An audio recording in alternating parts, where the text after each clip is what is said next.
Joining us tonight, Acting Customs and Border Protection Commissioner Mark Morgan. Great to have you with us, Mark. And let me start with 8 illegal immigrants in a sanctuary county. The story is replicated across the country. Sanctuary cities, sanctuary counties. California, you can call safely a sanctuary state. Is there any sort of response that's effective here on the part of your agency?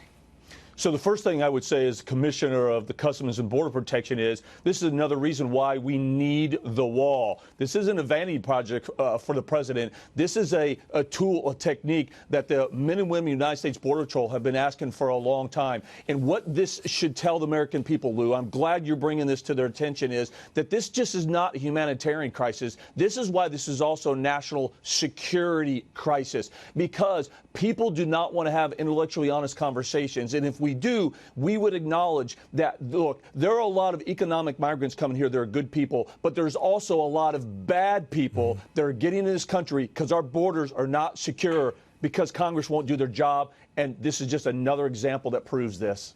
And, another report, the U.S.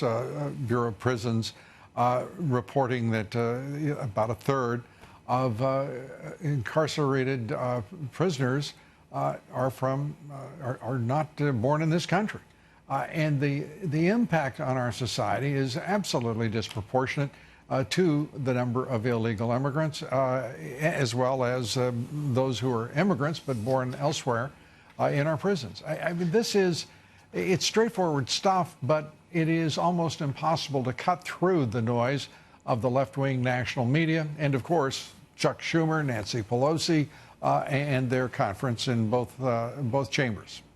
Lou, and here's another element. Here's where the American people should be really concerned. We just had a sheriff this week, a public servant, get out there and say that he talks about he enforces the law, but an ICE detainer is not the law. It's just a request.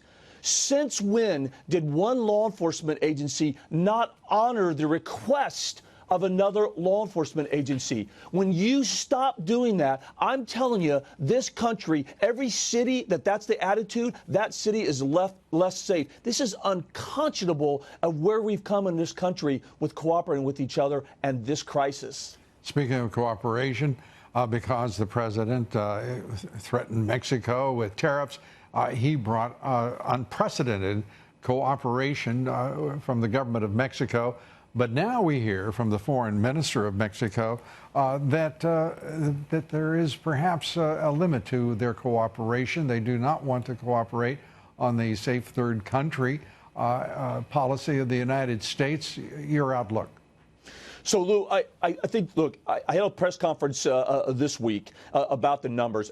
Mark, look, it's clear. The government of Mexico, as you just said, has stepped up in unprecedented way. Right. 25,000 troops under the Migrant Protection Protocol. There's over 44,000 people that they've agreed that are waiting in Mexico as they go through the asylum process in this country. And that was, in large part, the reason why we've seen a 57% reduction in the last 90 days. Mm-hmm. But as I've said, make no mistake, Mexico, we need them to do more. We're going to continue to press for them to reach additional agreements, continue to sustain their operation, and continue to work with us with strategic, targeted interior enforcement operations. They're doing a great job. They're looking at us as true partners, as a real regional crisis, but we need them to do more. We're going to continue to press them to do more. When you say press them to do more, I presume that means the president will reactivate his consideration of tariffs should they decide to let their responsibilities lapse.